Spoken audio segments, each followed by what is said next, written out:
Hello and welcome to Why Is This Happening with me, your host, Chris Hayes.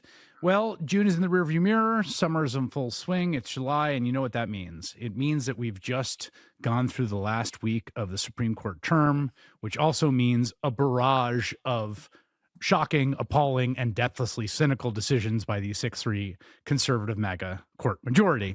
This year was no exception. We got some real doozies down the stretch. And also, I think, a kind of increasing revelation of the core nature of the court, some signs and signals about what we can expect going forward, and some of the first big tests of whether this court would act in a muscular way to restrain the most anti-constitutional impulses of the Trump administration. It has become something of an annual tradition here in these parts on Why Is This Happening that we do a Supreme Court review with my favorite Supreme Court reviewers. The glamorous ladies of strict scrutiny. That includes Leah Lippman, Melissa Murray, and of course my wife, Kate Shaw. And welcome back to the podcast for another, I don't know how to say it. Like, I'm so glad to see you and to talk to you, but man alive, is the end of term a tough, tough run. One of the few enjoyable things about the end of June, Chris, is that we get to do this crossover episode with you. But yeah, it's bleak. I love that Kate has to wait until the end of the Supreme Court term to have this conversation with you, Chris. No, we have them giving we have meaning them to the all conjugal the time. Yes, we have. There have been some offline conjugal pods happening in which we discuss all of these issues. But maybe okay. So obviously, there's a lot that's happened, and I thought we could start just going like again. We should make this point because I feel like it's important from a sort of good faith perspective that in some senses, almost tautologically, the most attentionally grabbing cases tend to be the most controversial. And the court's defenders will always point to the fact of like, oh, you didn't look at all these 20 decisions on like the technical statutory interpretation of railroad law where we came out 8-1 and we all get together and we're not just making up things as we go along. So like there is a category of stuff that doesn't get a lot of attention. Maybe it's not as controversial. It doesn't tend to involve issues of the kind of social and political import. But then there's the big ones, and the big ones are the ones that we're going to focus on. I'm just carving that out to cede to people that say that, you know, the court does more than just decide these big controversies. I'm going to push back against that and say, actually, Please. there's like a large category of highly technical procedural rulings that flew under the radar this year that actually reveal some of the ideological nature of the court and whose interests they serve that we probably are not going to get to talk about today. Say more about that. So, for example, the court decided a set of cases about venue, that is where parties get to file challenges. In the two cases, they involve challenges to EPA regulations and FDA food and drug regulations. And what the Supreme Court basically did is they allowed tobacco companies to choose where they file their challenges to any FDA regulation. And that is all going to happen in the wild, wild west that is the Fifth Circuit. And in a separate case about whether fuel producers could challenge a EPA regulation, Justice Jackson dissented and wrote separately about how that case and others was giving rise to a perception of this court favoring moneyed corporate interests. So there are a bunch of procedural cases about who gets to file cases and where, who gets to enforce certain kinds of laws that flew under the radar, but are hugely impactful and I think equally revealing about the court's working ideology. That's a great point. And I would just say, like, I'm a New Yorker. I've lived in Chicago and DC, but my favorite town in America is Amarillo, Texas. I don't know why. Everyone says. There's just something about Amarillo that I just love. That makes you want to file lawsuits there. I'm in the mood to file. It's got big litigious energy. Yeah, it does. BLLE. Yeah. We are, of course, making a joke about the single district court jurisdiction in Amarillo, which is Matthew Kacsmaryk, who's an incredibly right-wing judge. And if you file there, you know you get him. So, but to that point, Leah, like, that's a great point that, like, and in some ways it's a little similar to the question here, Melissa, that we're going to talk about when we'll get to about this sort of technical question about national injunctions, which is sort of a technical question, but also has like deep effects in terms of like which power centers are going to win out. Yep. Yeah. I mean, just to add some color to the cases Leah was talking about, one of the cases, RGA Reynolds Vapor Company, was a situation in which there is a statute that says that you can bring challenges to the FDA's rulings either in the DC circuit where the FDA is housed, or alternatively in the circuit where you, the corporation, have your principal place of business. And for RJR Reynolds, that would have been the Fourth Circuit, except the Fourth Circuit had earlier issued a decision that had upheld some guidance from an agency and been really disfavorable to regulated industries. So wasn't going to be a hospitable place for RJ Reynolds to make the case for making vaping great again. And they would prefer to do this in another circuit, like the Fifth Circuit. And so they decided to bootstrap their claims to a retailer and a gas station headquartered in Texas and Mississippi, respectively. And the court was like, yeah, sounds good, sounds fine, and just proceeded. And I mean, it was pretty shocking. That was a Justice Barrett decision as well. And she sort of portrayed it as no big deal. Like, these things happen, but it's only just happening now. So let's talk about the big cases, and then we'll sort of talk about the themes, and then maybe a little bit about how we all process emotionally and spiritually the court. I'm serious, which I actually think ends up being kind of the most important part of this in some ways, because we can't control what the court does. We can only control what we do. So I guess the big three I'm going to throw out there that I think, like the Planned Parenthood case, which is about, well, I'll let you guys, it's so technical, I'll let you guys describe it. The Scarametti case, which is about trans healthcare, and then the birthright citizenship seemed like the biggest of the three. I don't know, Kate, if you want to like do the Planned Parenthood one, Sure. which I've heard you explain now very helpfully, because it truly is like a very technical decision, but also not that complicated when you come back around to the other side of the understanding. Yeah, I think you're right. It's both technical and the kind of core is simple and accessible. So there's a federal law that gives Medicaid recipients, right, people who are eligible for government subsidized healthcare under Medicaid because they are income eligible. There's a federal law that gives Medicaid recipients the ability to choose providers who are going to give them healthcare. And South Carolina has pretty clearly violated that federal law by essentially denying the ability to see Planned Parenthood providers to individuals who receive Medicaid. So it's basically cut Planned Parenthood out of the Medicaid program in pretty clear violation of a federal law. Just 1 second. So just to be clear, though, the law says if you're on Medicaid, anyone that accepts Medicaid you can see, right? Yeah. It doesn't force anyone to take Medicaid. No, but if sorry. there's a Yep. provider who takes Medicaid, then the law says you can choose any of the providers on this menu of people that take Medicaid. Exactly. And Planned Parenthood is a major provider of various family planning services, and a lot of people get their care there. And South Carolina is deeply hostile to Planned Parenthood, so has said, although Planned Parenthood stands ready and willing to accept Medicaid for the services it provides, it cannot do that. The question in this case was, well, who can enforce this provision of federal law that gives Medicaid beneficiaries the right to get care from the providers that they choose? And the Supreme Court in this case basically said, no one can enforce this federal law, or maybe the federal government can, but we all know under a Trump administration, the federal government won't do that. So there's, sort of three different kind of sources of law here. There's the federal Medicaid statute. There's the spending clause, a constitutional provision under which Congress actually enacted this federal law. And then there's this Reconstruction statute, Section 1983, which is a key enforcer of rights under both statutes and the Constitution. And the Supreme Court basically disallowed private individuals who are injured by this lawbreaking by South Carolina, disallowed them from filing lawsuits with a fairly technical explanation that sort of had to do with a constitutional basis, the spending clause on which Congress passed this federal healthcare law. And the court essentially announced a new rule that is going to make it very, very difficult for plaintiffs, even if they're injured, to use Section 1983 to enforce federal rights. So Section 1983 is a Reconstruction era provision of the U.S. federal law, right, that gives individuals the ability to sue the government, right, if their rights have been violated. Is that right? Exactly. And so this basically creates a kind of, it cabins your ability to do that based on whether the law is deriving from the spending clause. Is that what it is? Basically. But it also, I think, bodes very ill for just how broadly the court will allow Section 1983 to be used to enforce rights in general. Yeah, Melissa, I mean, what did you want to say? Go ahead.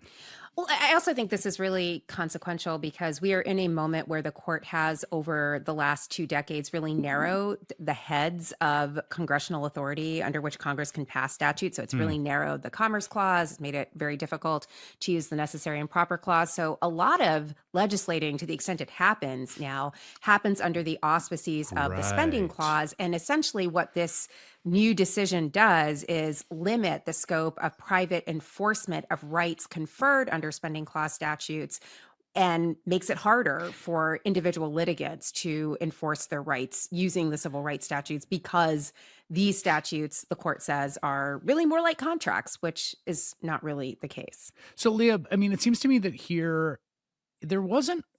It's weird, right? Because basically they're striking your remedy, but they're not really arguing whether it violates the law. Like, it does clearly violate the law, right? There, and yet it never gets touched because they've come up with this means that you can never get the remedy for the law's violation.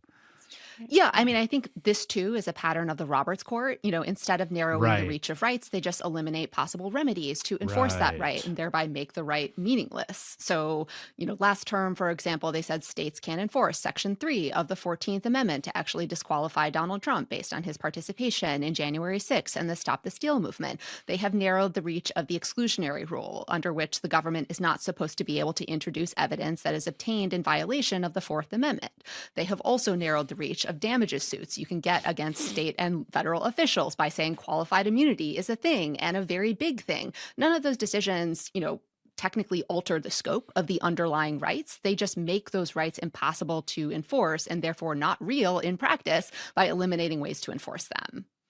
Was there something about this? I mean, this decision, I feel like, was, again, to the point I was making to Kate earlier, of like, if you just gave me the 4-sentence version as just a political observer, I'd be like, I have a pretty good idea how this is going to come out.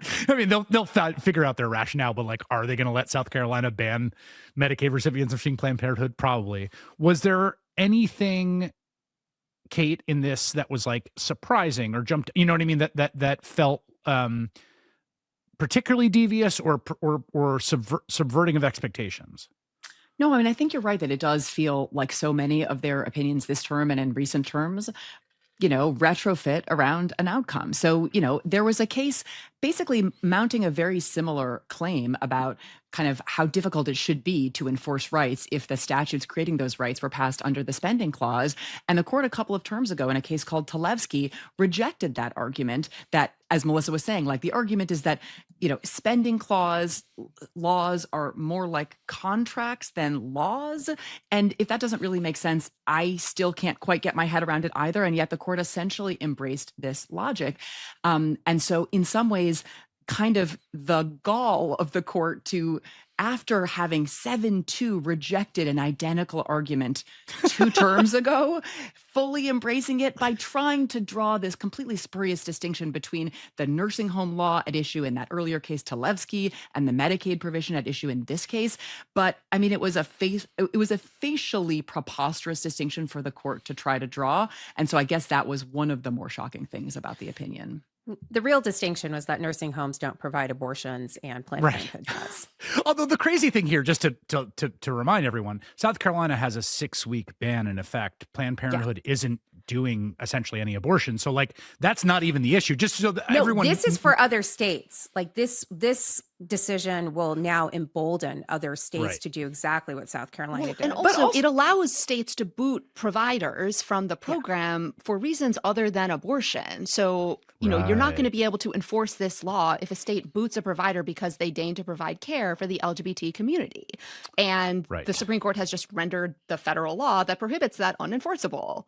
That's a great point, which brings us to the trans healthcare decision, Skermeti, which was a challenge to a Tennessee law, if I'm not mistaken. Do you want to do that one, Leah?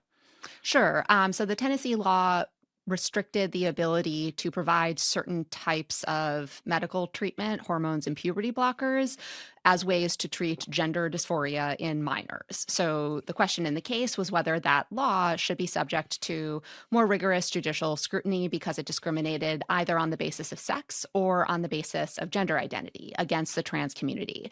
The Supreme Court rejected both theories and upheld the law, I think here too, based on very specious reasoning. insisting this law doesn't discriminate on the basis of sex, even though it mentions sex 19 times, and even though it says the purpose of the law is to make people appreciate their sex, because the law is about a medical procedure applied to minors.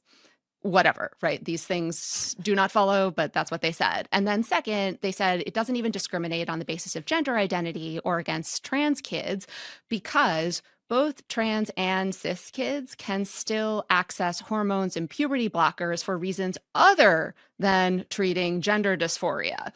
This logic just collapses on itself because, as Justice Sotomayor pointed out, this means, a trans girl cannot get hormones to block the development of facial hair. So it does discriminate on the basis of gender identity. The Supreme Court insisted it did not. And we can talk about the reasoning in the decision, but it just opens up a whole can of worms as far as licensing states to engage in more sex discrimination and more discrimination against the trans community. What are the sort of constitutional right? Like, I guess the thing that I found so maddening about this is I feel like I have a right. I don't know whence it derives to give my kid the care as a parent that I think they should get. Right. So whatever that is across a wide spectrum of things. If you told me that if my kid were severely depressed, acutely depressed, and there was medication that doctors in consultation with, Kate and I decided would alleviate that depression, it would, and it was approved, right? It was safe and effective. So we knew that. There's not a question about that. By what authority can a government tell me I can't do that? I guess is sort of my first principles question here. Who, and I guess the answer is the state can, right? I mean, Melissa? Sort of. So since at least the 1920s, the court has recognized an unenumerated, though fundamental, right of parents to make decisions on behalf of their children and to raise them in the manner of their choosing. And the court has been very clear. There's a 1944 case called Prince that makes clear that that right is not unfettered. So as a parent, you can't do anything to your children. Clearly. That's why we have child welfare laws and whatnot. But there's a pretty wide range for parents. And typically the sort of paradigmatic example is that parents can make decisions about medical treatment for their children. And we've seen this over the last 5 years with increasing frequency, with parents saying, I don't want my child to wear a mask in school because I have these objections, whether it's speech development or whatever. I don't want my child to be subject to the COVID vaccination because I have concerns about its development, whatever. And we've basically seen municipalities, states say, you've got to kind of defer to the parents' wishes in those cases. And parents' rights are pretty strong, which is why this particular case was so striking. To be very clear, in this case, Skrmetti, the underlying fundamental rights question wasn't at issue before the court. It had been below in the appellate court, and there the appellate judge said that, who cares about parents' rights? The state gets to do this, which was a kind of shocking outcome. It never was appealed to the Supreme Court. They really focused on this question of sex equality. So it's out there in the distance. That's interesting. It's just, I think it's not taken up. So the court, it's not taken up. The challenge was on equal protection and sex discrimination. Only equal protection and sex discrimination. So it's out there. To be clear, it might be a winning argument in this context, but it cuts in a lot of different ways because, again, parental rights has been sort of adopted by Moms for Liberty to stop a lot of different things that we might find important, progressive. And indeed, in a case this term, Mahmoud versus Taylor, under sort of a blended parental rights religion kind of logic, the court said that parents have a right to opt their children out of school curricula that they find to be in conflict with their religious beliefs. Yeah, I mean, and one thing we've learned about this court is they have no trouble gerrymandering their principles around these things to come up with some heretofore jurismandering. Yes, jurismandering, exactly. Yes. So it's not like they would just swallow it and be like, well, which I feel like courts in the past did a fair amount. Mm-hmm. There would be these sort of the bong hits for Jesus case, or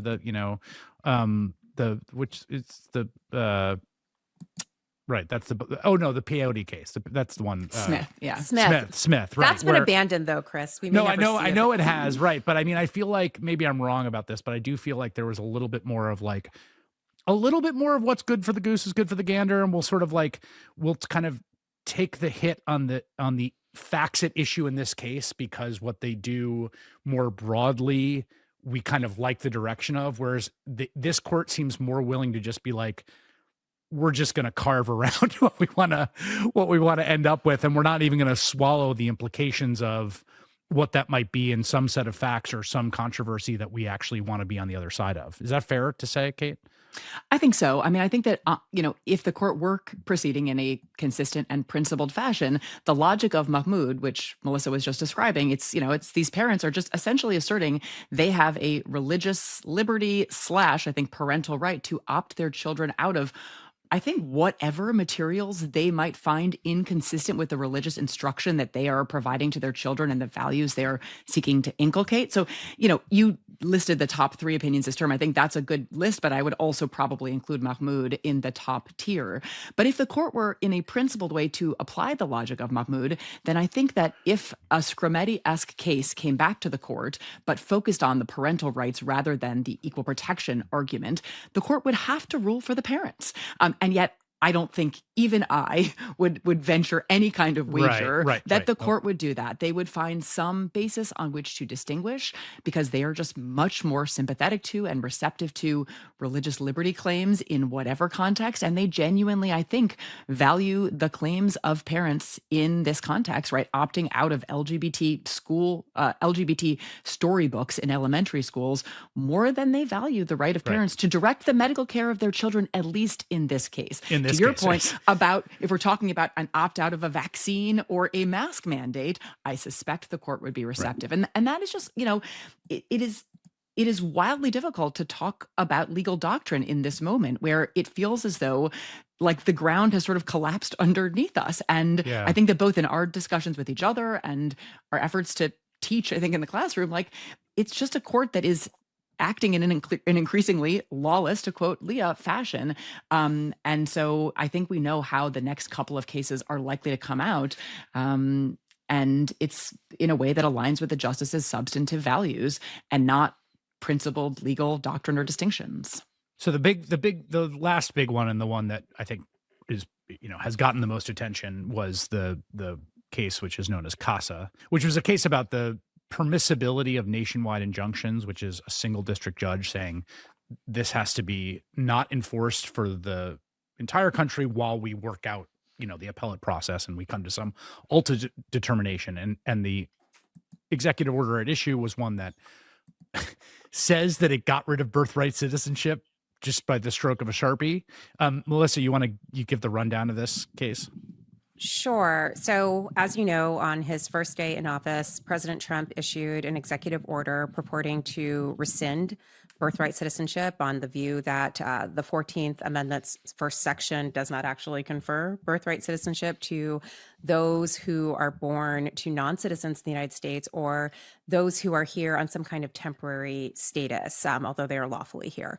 And this was challenged. And as you suggested, there are district courts, we talked about this at the top, where people bring cases, maybe because they expect to get a certain result, sometimes just because they're bringing a case in a particular district. And often, if the remedy is one that is necessary because the underlying issue affects a broad spectrum of people beyond the initial litigants who have brought the case to the court, the judge is authorized to issue what is known as a nationwide injunction or a universal injunction that binds not just the parties before the court, but all of the parties, which is to say in the context of the EO rescinding birthright citizenship, when the judge in the Western District of Washington said that this was patently unconstitutional, it enjoined the administration from enforcing it, not just with regard to those litigants before him, but across the country with all litigants. And again, there were other cases that have addressed this question. So it wasn't just that this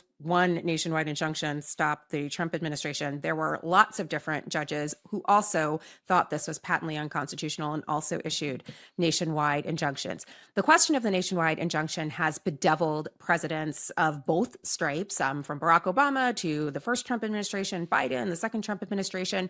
In fact, the Biden administration twice asked the Supreme Court to take up the question of whether district court judges have the authority to issue nationwide injunctions. And they the didn't court was do like, it. No, not ready. Wait, Ready to get to it then. Just so I'm clear, individual district judges gave universal injunctions for actions of the Biden administration, like student loan relief is which a just paradigmatic example. Stopped for everyone in the nation. The Biden administration went to the court and they were like, we think this might be procedurally suspect. Would you take it up? And the court was like, no, and just left that injunction in place. Yeah, left it in place, refused to sort of take up the injunction. And then, weirdly, 5 months into the Trump administration faced with a slew of nationwide injunctions because they are issuing a slew of executive orders. The lawfulness and constitutionality of many of them are deeply, deeply in question, if not obviously wrong.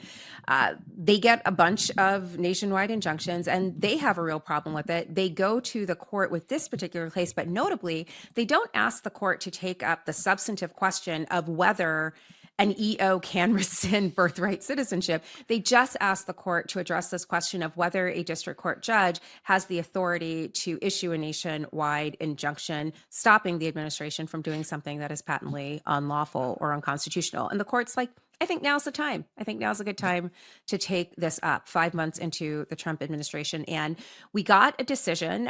It is a 6-3 traditional ideological fracture with all of the Republican nominees on one side and all of the Democratic nominees on the other side. It's written by Justice Barrett. I think that is actually significant because this is typically the kind of decision that I think the Chief Justice might have reserved for himself. So why such a junior justice got this, I think is an open question, and we can speculate about that. But in it, she goes through this sort of like winding, incomplete, selective itinerant history in which she concludes that because James Madison would not have known the nationwide injunction at the framing, it obviously must be wrong and has to be narrowed in particular ways. And so she says that there are only a limited subset of situations where a nationwide injunction might be permissible in circumstances where it is needed to provide complete relief to the litigant before the court. Otherwise, they are off the table. And if there are situations where you need to stop the administration from doing something unlawful, there are other avenues. And she specifically notes the availability of class action lawsuits. She does not note that the court has, over the last 20 years, really narrowed the circumstances under which classes and class actions can be certified. But, I'm sure that's an oversight. And then she also notes that the Administrative Procedures Act is also available as a way to limit executive action, although she does not mention that it's very limited what sorts of executive actions might be addressed using the Administrative Procedures Act. So it's, I'd say, as an opinion, probably a C+. I mean, I think one of the things that, to get back to this point, Leah, that we were just making, like, you can imagine a universe in which a conservative majority with an interest in maximizing, in reining in lower courts and maximizing executive power as sort of fundamental principles that in the aggregate will redound to their kind of political and ideological benefit, could have, in a very kind of wily way, like taken up the Biden DOJ on this question and then offered this like victory to Biden, right? That would have sort of deviously maybe sort of comported in the long run with more muscular executive authority, and then would have like paved the way for Trump to do all this stuff. Yes. But it's like, it's the cynicism at issue that just like, because that would be interesting, and like it may be sort of achieve the same ends, but it's the fact that like of all the things to just lie around, now every hospital in America is going to have to figure out some procedure to deal with a mom who's 28 weeks pregnant, going into early labor, showing up at the emergency room, screaming in pain and worry about her child. And they're going to be like, can we see your papers? So, not to fight the premise, but I actually don't think that a decision during the Biden administration would have had the same effect or end. I think Yeah, the right. context in which the court issued the decision changes it significantly. One, because they issued this decision amidst the administration's war on the lower courts, Right. right? Their defiance of multiple court orders. They're attacking the legitimacy of federal courts enforcing the law against the executive branch. The spike in threats against the lower federal court judges that have been emboldened and enabled by the administration attacking them. And so even if the Supreme Court's CASA decision didn't say, oh yeah, the Trump administration is right to attack lower court judges, it does signal some sort of loose, at least ambivalence about what the Trump administration is doing vis-a-vis lower court judges, and gives the Trump administration a win in its war against the lower courts, that's a great point. and some, legalistic cover for them saying the lower courts are indeed doing something wrong. You add to that they didn't have to take the issue in this case. They could have opted for another Trump case in which there is a nationwide injunction. And instead, by issuing it, they are allowing the federal government to begin the process, right, of figuring out how to implement this wildly unlawful order. And again, had they issued it during the Biden administration, then plaintiffs challenging this order would have known how to proceed in advance in Right. order to stop it from going into effect absolutely anywhere. You add to that they opted not to decide the merits, even though the technical legal standard for obtaining discretionary relief includes a likelihood of success on the merits.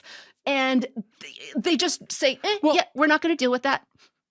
This is the thing that Kate and I have talked a little bit about this, and I don't have like a good technical way of talking about this. So I'll just sort of speak in my own sort of like hunch-driven, instinctual way. But like, there seems to be something profound about the way that time and the courts work and pacing and the courts work, which is like, in the long run, we're all dead, right? So Thanks, Joni. what you do with time matters a lot. And certain bells can't be unrung. No one can move backward through time. And so as much as merits rulings matter, in a lot of places, what matters is the pace that things happen, the order things happen. And we saw this where it's like on student loans, they move very quickly. When they want to rush, they can rush. On Donald Trump's legal issues, they move very slowly. They said they were moving fast, but like they can move much faster. No, if they want to. moved fast in his challenge to his exclusion from the Colorado disqualification. ballot. Yeah, right. So they moved Yes. the contrast between that was weeks, and then of course 6+ months of Yes. slow walking his argument Ex- that Jack Smith cannot proceed with the prosecution because he's absolutely immune. So the contrast was right That's such a there in great the same point, yeah. term.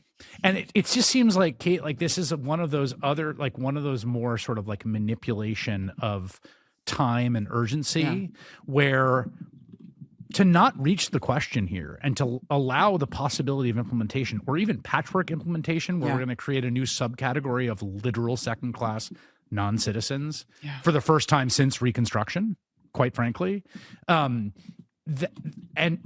not feel any urgency. Like you had a great line in the excellent New York Times op-ed you just published today about like, you're basically like, look, I think if a Democratic president on day one had said like all firearms are now illegal or signed an executive order banning religious worship, like they would get to the merits pretty quick up at the Supreme Court.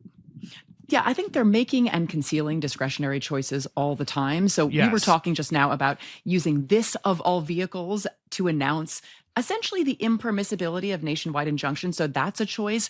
It's a choice not to reach the merits and essentially to jet off wherever they're going to spend their summers and allow the lower courts to clean up their mess by seeking to parse what I think is actually a wildly sloppy opinion by Justice Barrett. So it at times says there is no sufficiently close historical analog between today's nationwide injunctions and any kind of relief issued by the High Court of Chancery in England in 1789. Literally, that's the logic. So categorically impermissible, but at other places, the opinion says actually some narrow category of nationwide injunctions can be issued where necessary to provide complete relief. I think the opinion sort of talks out of both sides of its mouth about this Administrative Procedure Act issue, which I think the court holds out as another possible route to challenge executive lawlessness. But it's very possible that a year or two from now, when faced with that question directly, the court will say, oh, you know what? That's actually also not available for injured Right, plaintiffs. A little totally. bit back to our Section 1983 conversation. And maybe just two other things to add to Leah's and Melissa's description of the case, sort of back to Matthew Kacsmaryk in this single judge division in Amarillo, Texas. You'd think from the way Justice Barrett talks about this like spike in injunctions in the first 100 days of the Trump administration, as though, it is just kind of courts acting in a pretty lawless fashion.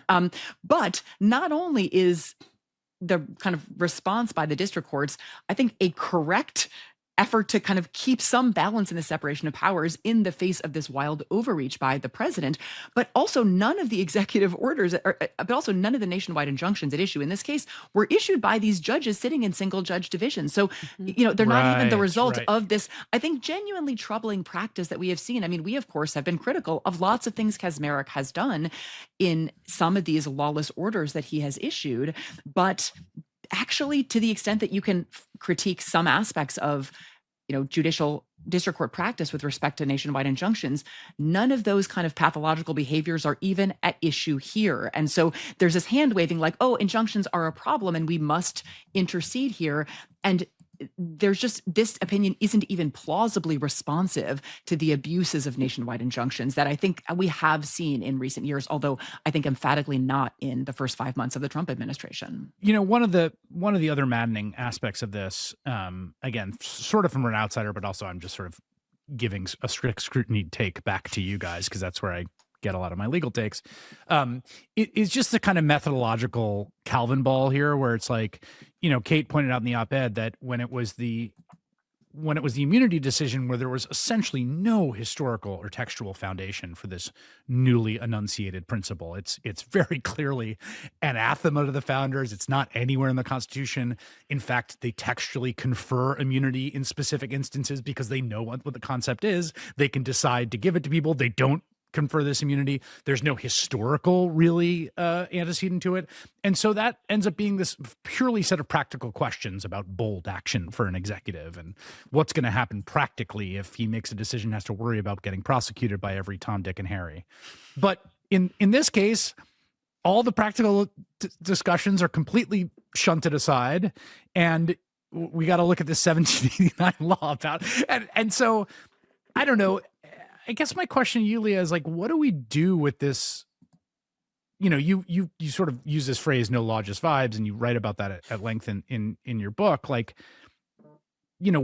how seriously, I guess, do we take any of the methodological arguments if none of them are going to have any entailments past? That's the thing. If none of them have any entailments past the case, right?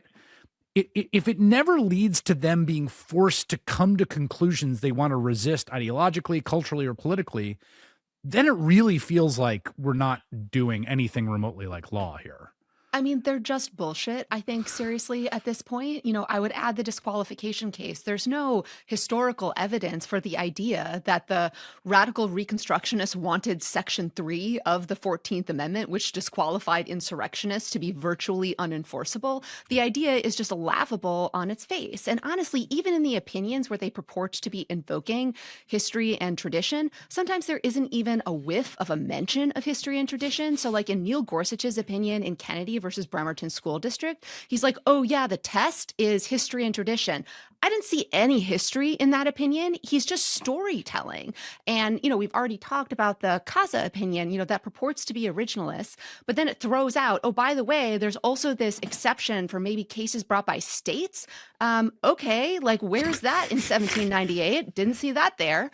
And then you have this separate writing by Justice Kavanaugh, which is anti-formalist, and maintains who cares about the different legal standards for different kinds of relief, even though they emanate from different statutes. They're all the same thing to me. It's just all over the place. They have no serious methodological commitments. Can I say one more thing also back to the majority opinion by Justice Barrett?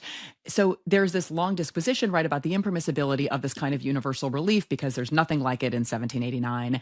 And then at the end of the opinion, there's a little bit of like, but don't worry, because this court stand ready actually to provide answers to pressing legal questions, and everyone will abide by our rulings. And the citation provided for that claim is a concession at the oral argument by Trump's Solicitor General.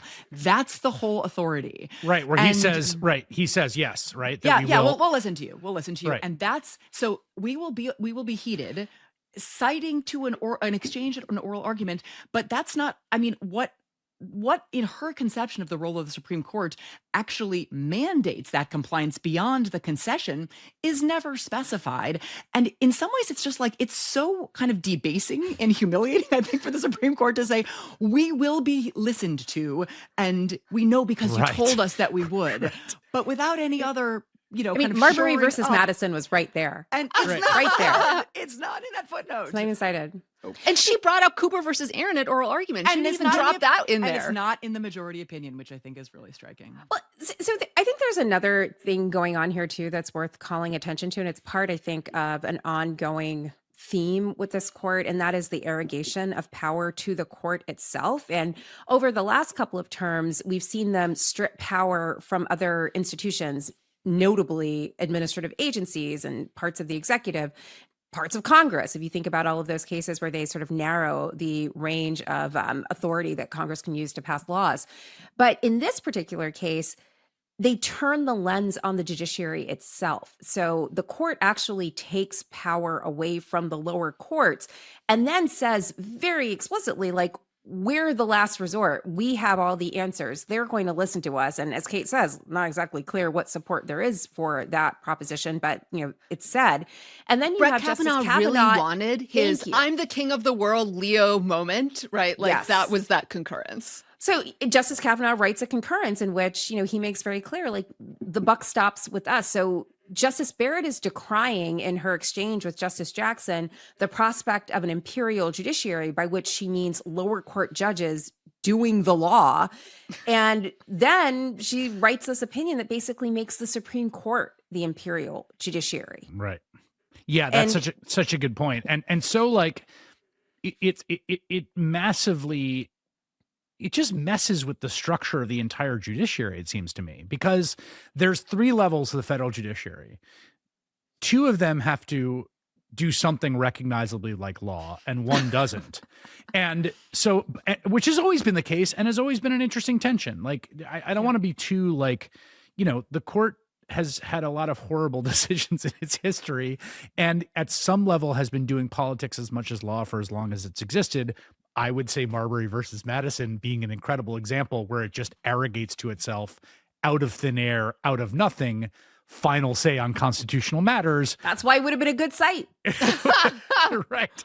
Which is like the original, like, hubris and imperialism of this institution in many ways, and is not matched in a lot of, you know, there's a lot of liberal democracies that don't have this form of judicial review. It's not like it's essential to a functioning liberal democracy. So it's always been doing some degree, but now, like, and also with this weird thing they've done with, like, pacing in the shadow docket, right? Where, like, the district courts have to deal with emergency filings all the time because things are happening and bells can't be unrung. But now they can't reliably apply any kind of precedent or any kind of relief or really find anything without the Supreme Court coming in and be like, you idiots, you stupid fools.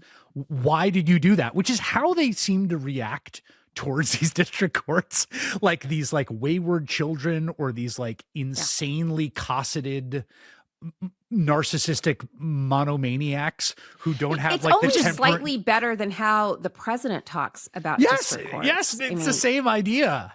Only slightly, since Justice Alito at oral argument basically explicitly accused district courts of having a God complex and never thinking they are wrong. Yes, because they don't have to work with their colleagues, right? Wasn't that his line? Yeah. That, like, they don't have to do the hard work of collaboration, which is a very hilarious thing for Alito to say. So, okay. So, I mean, look, most of the listeners, and I think, you know, the 4 of us, and I think, you know, millions of Americans sort of have come to this same conclusion, right? There's something corrosive and toxic, profoundly cynical about what the court's doing. This reverse engineering around the particulars of your, you know, power politics, ideology, around whatever particular controversy arises, heads we win, tails you lose kind of thing over and over and over again.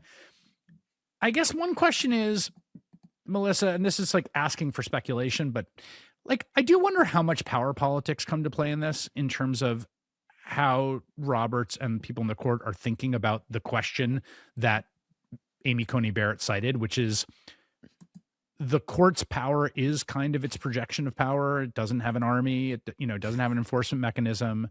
Like, is there fear that Trump will run over them? And is there a desire to kind of like, create some sort of accommodationist understanding with him so that you don't end up with the ultimate time where you tell him to do something and he says, screw you? I'm just thinking of all those TikTok videos about red pandas that like make themselves look really big when faced with a threat. Like that's basically what the court, I think, is trying to do. Yes. The Supreme Court does not get to be equated to red pandas, which So are cute. Adorable. Adorable. Very. This Except is when not an threatened. adorable court. These are trash raccoons. Wait, no, raccoons are trash pandas, right? Right. Yeah. Yeah. Okay. Never mind. I think that question, will this administration heed the court's pronouncements, has been the overarching existential question that has loomed over this entire term, even if it hasn't been articulated explicitly. I think it explains the court sort of hedging in that case with Judge Zinnes, where they were like, you have to facilitate, and like the government has to facilitate the return. There's all this sort of very careful parsing of language, because I think at their core, the justices know there's nothing that will keep this administration in line with the court if they don't want to be. And I think we all know that at some level, and I'm pretty sure they know that. And this is going to come to a head. I don't know if it's this term or next term. And I say this term because this term is going to go well into the summer as the shadow docket continues to be active. But that's the ultimate question. This court is not like Congress. It doesn't have the power of the purse. It's not like the executive. It doesn't have an army. It only has the goodwill that the political branches have for it. It only has the goodwill of the people who believe that they're doing actual law, not just their personal predilections. And I think on both sides of the ledger, you have an executive that is in big DGAF mode and a public that is becoming increasingly skeptical that the court is on the level. Can I just say something about Abrego Garcia, which Melissa was just talking about? I actually think that there is a glimmer of hope in Abrego Garcia and the saga. Obviously, it's having been returned to face possibly trumped up federal criminal charges is not a situation that like is a great development for anyone. But the fact that the administration represented repeatedly, Trump personally did, Homeland Security Secretary Noem did, Press Secretary Carolyn Leavitt did. He's never coming back. He's never coming back, full stop, because he had been sent, right, in error to CICOT in El Salvador. And he was then returned, I think actually is attributable to the sustained kind of press and public attention on the Abrego Garcia story. Court. But so this is so in a way that I think suggests that that actually in the Trump court standoff, there are other players that are really important, and the press and the public are hugely important. And I think the Supreme Court massively misplayed this end of term if it thought that somehow, disempowering lower courts, sort of weakly holding out this vision of its own authority would buy it some goodwill with the administration. I think that all it did was make the judiciary look wildly powerless in the face of an administration that had a little bit indicated sometimes willingness to abide by court orders and not always. And so I do think that the court dealt itself and the judiciary and the rule of law a massive blow in the calculation it appears to have made here. So that relates to something I've been thinking about a lot, which is how to repair this.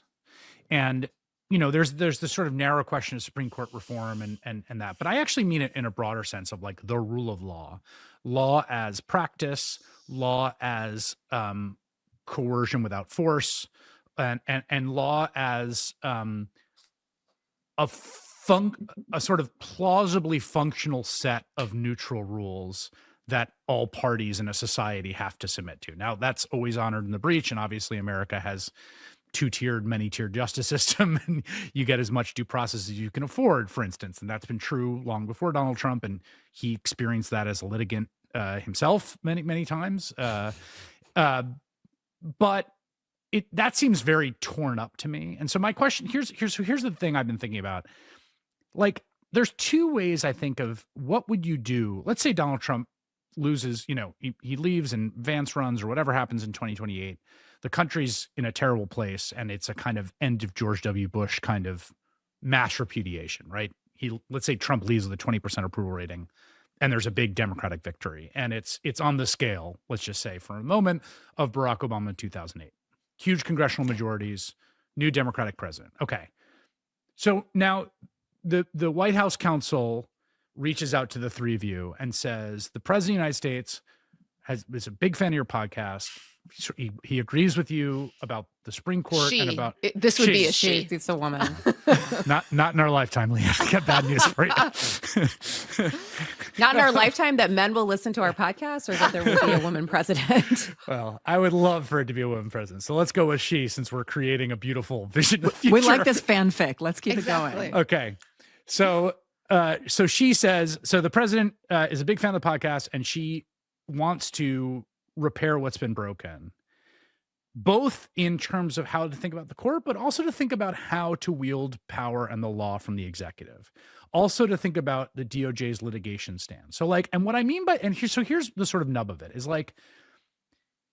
I have this feeling that you cannot unilaterally reassert procedural neutrality in the face of a foe who is not committed to it, because it works on consensus. All you can reassert is a form of kind of deterrence, which is, so right now they're doing lots of things that seem to me stupid if you think the other side's going to do the same thing to you, but they don't think that's going to happen.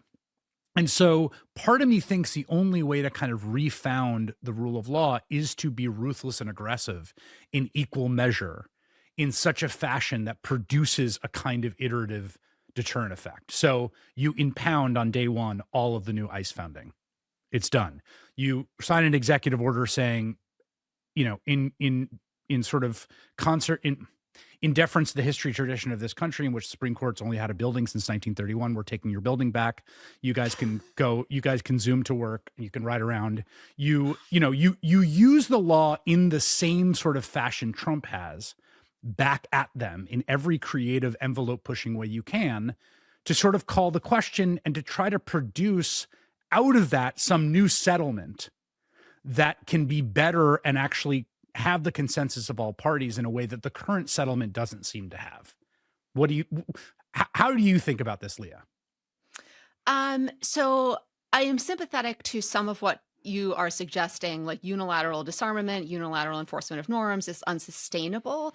I guess my solution would be more trying to address the underlying structural issues that allow us to get to a point where a minority faction that is not committed to and antagonistic to the rule of law can get power. And so in my vision, this would mean reforming the Senate, reforming the Electoral College, reforming the courts, right, to create a system where it is not possible to win the presidency, right? If you don't win the popular vote, where it is not possible to have a majority in the Senate if you don't represent a majority of the American people, where it's not possible to have the gerrymandered districts that allow these extreme ideologues, right, to gain control of Congress, even though, again, they don't represent a majority of the American people. And I think those reforms, right, combined with holding the people who have attempted to destroy the rule of law accountable, I think those would be the two principles that I would want to see, because I do think that one of the main problems of the last 5 to 6 years is letting the people, right, who attacked our government and tried to overthrow it get off scot-free, right? Like, this is one of the lessons of history. When you do that, right, they come back to power and they do it worse, right, the second time. So I think a combination of accountability and a combination of democratizing institutions so that they are less susceptible to capture would probably be my preferred outcome and how I think about it. But I do think, right, that there will have to be creative, aggressive uses of the law in order to address some of what has been lost. Yeah, so I like that. Let me just add a couple of things. I mean, I think if we're talking about the near term and this Supreme Court is intact, much of what Leah's describing legislatively could potentially run into the buzzsaw of this court, suggesting that those kinds of innovations are fundamentally incompatible with its ossified vision of the Constitution. So I do think that court expansion probably needs to be part of that package of democratic reforms, because in the short term, there's just no guarantee that a majority of this court would even allow any of that to take effect. So I'm assuming we're also going to do court expansion and add, say, 5 new justices. I think that you also need legislatively to sort of increase or create anew pockets of independence and checks on the president within the government. So, actually creating a new sort of cadre of, whether they're inspectors general, independent prosecutors. I mean, you would need a Supreme Court that would be sympathetic to that. And this court has made clear that they think that is antithetical to this vision of the presidency that I think is atextual and ahistorical and wildly dangerous. But you need a court willing to allow Congress to adapt and innovate in the forms of government power that it creates, and will actually serve the needs of 2029 or whenever this sort of world comes into play. So I think that I do really like seizing the building of the Supreme Court. But if we're adding 5 more justices, I feel like maybe they need office space. Sam Alito still has to sit in the basement, but the other ones can get the top. Well, the reason I say all this, though, like I agree with both you and Leah. I totally agree about that suite of reforms. And there's like the sort of campaign finance we also didn't say, but democracy is good, and we should have more of it as a kind of principle here. But I guess I think in the narrow sense of, like, let's say you're just Melissa, like you just have the power that you do have now. Like, what are the means? Basically, my read on this court right now is that they are going to absolutely sabotage a Democratic president with large congressional majorities if that were to happen. And so I guess part of the question is, like, okay, court reform is one thing, like just put 5 more seats on. But it also seems to me like you got to find some way in pure power politics terms, in pure institutional struggle terms, to make these people spooked. And I mean that, I don't mean that obviously in like a physical sense or anything like that. I don't want them to feel spooked about, worries about their safety. I just mean, like, in terms of their institutional power, they've got to be looking over, they got to be worried a little bit, or you're toast. So I don't disagree with anything that Leah and Kate have said. I just think we have to step back. Like, there's a bigger fundamental problem. And the bigger fundamental problem is that we have never done the work in this country of actually wrestling with our deep-seated antipathy for a multiracial, multi-faith, pluralistic democracy. Yeah. And in the way that South Africa had to sort of wrestle with its past, I think we have to do that work. That's not necessarily work for the court, but I do think that work engenders a wholesale reevaluation of institutions, of who holds power and how, of what it means to remedy a past and what role institutions play in that. And I just don't think we've ever done anything like that. I don't think South Africa necessarily did it perfectly, but I think they initiated it and tried to go down that path. But I mean, I actually think if this comes to a conclusion and is resolved in a way that I would like to see, which is, a different political order in power, I think we actually have to have a kind of reassessment of what happened here, how it happened, and what the root causes of it really were. And the role of institutions in facilitating it. And that is a very clear assessment of the court's role in this too. Yeah. And I really like that way of thinking too. And I agree with it. And I think to the extent there's anything hopeful here is that, like, there are, there's the kind of 2 constitutional foundings of the country, but the original writing of it and then the Reconstruction amendments, which not coincidentally are under assault by this court. That is not just an accident.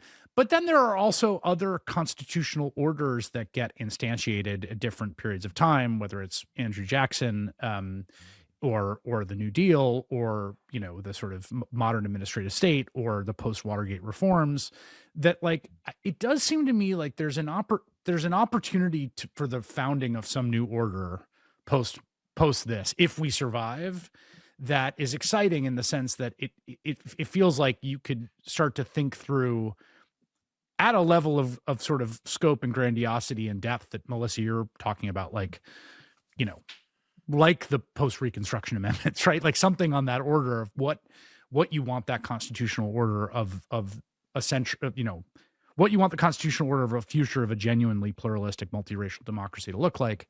That is an exciting thing to think about, you know, if we can make it through this nightmare. Strict Scrutiny is available wherever you get your podcasts. The hosts are Melissa Murray, Leah Littman, and my wife, Kate Shaw. It's always wonderful to talk to you ladies. Thank you so much. Thank you so much for having us. See you next year. Yeah.